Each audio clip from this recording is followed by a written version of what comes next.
وصف تو را بدیدم در همه خلق جهان، مثال تو ندیدم. شاه رسولان تویی، محبوب سبحان تویی، خاتم تو جبرائیل، صاحب قرآن تویی. یا رسول الله از همه کس بهترینی، یا رسول الله رحمتا للعالمین، یا رسول الله تو شفیع المذنبین، یا رسول الله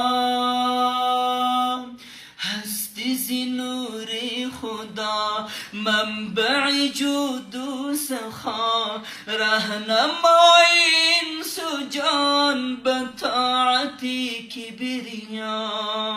ز شان والای تو، ز حسن زیبای تو، بتهای کعبه ما افتیده در پای تو. یا رسول الله از همه کس بهترینی، یا رسول الله رحمت المذنبین، یا رسول الله رحمتا للعالمین، یا رسول الله نام تو را شنیدم، وصف تو را بدیدم در همه خلق جهان، مثال تو ندیدم. شاه رسولان تویی، محبوب سبحان تویی، خادم تو جبرائیل، صاحب